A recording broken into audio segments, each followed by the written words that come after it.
काशी की आवाज में आप सभी का स्वागत है। आप अपने क्षेत्र की खबरें देखने के लिए अगर हमारे चैनल को सब्सक्राइब नहीं किया है तो अभी हमारे चैनल को सब्सक्राइब करें और अपने क्षेत्र और आसपास की खबरें देखने के लिए बने रहें। आइए देखते हैं आज की सबसे बड़ी खबर को। वसीम अहमद की खास रिपोर्ट।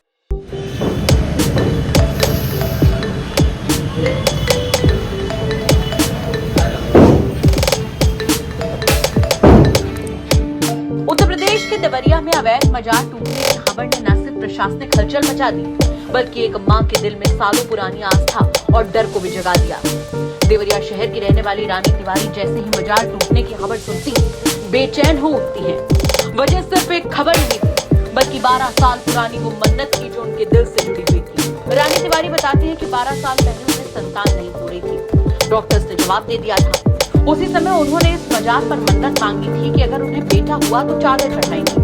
वक्त बदला, हालात बदले और उन्हें बेटा हुआ, लेकिन मन्नत पूरी होने के बाद वो यहाँ नहीं आ सकी। समय बीतता गया, मन्नत दिल में रह गई और फिर अचानक खबर आई कि देवरिया में अवैध मजार को तोड़ा जा रहा है। उस वक्त रानी तिवारी गोरखपुर में रह रही थी। खबर सुनते ही उन्हें लगा कि अगर मजार टूट गई और वो अपनी मन्नत नहीं पूरी कर पाई तो उनके दिल में हमेशा कसक रह जाएगी।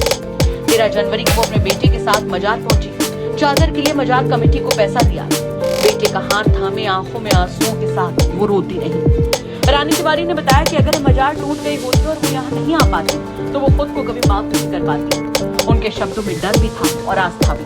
उन्होंने कहा कि अगर उनके बेटे के साथ कोई अनहोनी हो जाती तो वो जिंदगी भर अपने आप को दोष देती। इसी डर, इसी मन्नत और इसी माँ की भावुकता ने उन्हें यहाँ तक खींच लिया।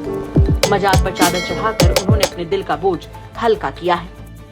चादर मन्नत मांगने आई थी कि मन्नत पूरी हो गई है? मन्नत पूरी हो चुकी है, 12 बरस पहले हो गई थी। लेकिन मन्नत चढ़ाने में मुझे बहुत विलम्ब हो गया था सर। ये बच्चा नहीं हुआ था। नहीं, मैं यहीं रहती हूँ, मैं यहीं की हूँ। बिकमपुर रोड पे मेरी मकान है सर। तो ये जब पैदा नहीं हुआ था तो डॉक्टर ने मुझे बोल दिया था कि मतलब मैं मां नहीं बन सकती। तो मैं यहाँ पढ़ाती हूँ, जोनिया में पढ़ाती थी। तो उस समय तो मेरे साथ एक टीचर थी हीना, वो उनका रमजान चल रहा था। 12 बरस पहले की मन्नत अब पूरी हुई है कि अब आज जो है हम चादर चढ़ाने? नहीं, पहले जो है 12 बरस पहले ही पूरी हो गई थी। लेकिन चादर चढ़ाने जब मुझे पता चला लग गया चादर चढ़ाए। सॉरी सर, उसके लिए मैं तो बहुत रोई हूँ, भगवान से माफी मांगती हूँ। आज आई है, क्या वजह है आज ये कार्रवाई हो रही है? नहीं, इसलिए नहीं। जब मैं तो गोरखपुर थी सर। कल मुझे पता चला कि ये तोड़ा जा रहा है तो मैं रात को भगे भगे आई कि जब टूट जाएगा तो फिर मेरे अंदर एक मलाल रहेगी कि मैंने मन्नत की। कल को मेरे बच्चे को कुछ होगा तो मुझे ये बात खटकेगी कि हो सकता है उस वजह से हो रहा हो। तो चढ़ा देंगे तो मन को एक तसल्ली हो जाएगा, विश्वास हो। क्या करने आई थी? पास आई थी जब मेरा बच्चा पहली बार एडवांसर हो गया था। मेरा डॉक्टर ने मना कर दिया था आपको कोई बच्चा नहीं होगा। तो मैं यहाँ पढ़ाती थी जोनिया में। मेरे साथ एक मैडम थी हीना मैम, उन्होंने कहा था कि मैं घटना जो समय वहाँ थी तो ऐसा हुआ कि मतलब मैं आज तो धो चुकी थी, मैं बहुत रो रही थी। तो उन्होंने पूछा मैम क्या हुआ आपके साथ? मैंने कहा था ऐसी ऐसी बात है। बोली कि उस समय हम जानता हूँ क्या चल रहा है। तो बोली कि मेरे साथ आप यकीन हो अगर तो चल। मैंने कहा मुझे सब पे यकीन है, मैंने कभी किसी को देखा नहीं। देखा तो किसी को नहीं, विश्वास पे ही मैं कहीं जाती हूँ, मंदिर जाऊँ तो भगवान को तो मैंने देखा नहीं। मेरा यकीन था, मैं मंदिर में पत्थर पूछ रही थी। यहाँ की तो मैं देखी नहीं हूँ, लेकिन विश्वास है अगर तो मुझे लेके चलिए। वो लंच टाइम में मुझे यहाँ लेकर आई थी और उन्होंने बताया जो भी मुझे पता नहीं क्या बोलते हैं उसको, उन्होंने करवाया था। मौलवी साहब थे और उन्होंने मन्नत करी थी कि जब आपको बच्चा होगा तो आप यहाँ चादर चढ़वाएंगे और बच्चे को दर्शन करेंगे। और मेरी ये गलती है कि मेरा बच्चा 12 बरस का हो गया, मैं नहीं आ पाई।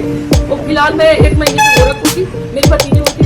वहाँ मुझे पता चला कि मतलब ये टूट रहा है तो मैं वहाँ से भगे आई। रात में आई, वैसे बोली कि चलो पहले हम वहाँ मजार पे चढ़ाते हैं। मेरा हस्बैंड पंडित है, वो मुझे कभी आने नहीं देते यहाँ।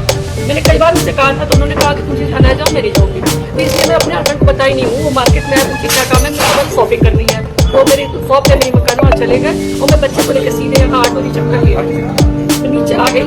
और मैं भगवान से माफी मांगी, मैं से लेट हो गया है इसलिए मुझे माफ कर देगा। बस मेरे बच्चे को दुआएं बना रही, मेरा बच्चा सही है। मतलब विश्वास है आपका? हाँ, मेरे को सब पे विश्वास है। जब मैंने किसी को देखा नहीं, विश्वास है कहीं जाती हूँ। मैं तो कालेश्वर महाकालेश्वर तक गई हूँ और मेरे पापा मतलब ये सब में थे तो कमांडेंट थे मेरे पापा। तो अभी आप क्या करने आई हैं यहाँ पे? मैं चादर चढ़ाने अपने बच्चे की मदद। क्या नाम है आपका? रानी तिवारी नाम है। कहाँ के रहने वाली है? यहाँ देवरिया शहीद है। आपके हस्बैंड क्या करते हैं? मेरे हस्बैंड मतलब खुद की दुकान है। आप क्या करते हैं? आप क्या करती हैं? मैं टीचर हूँ, मैं टीचिंग करती हूँ।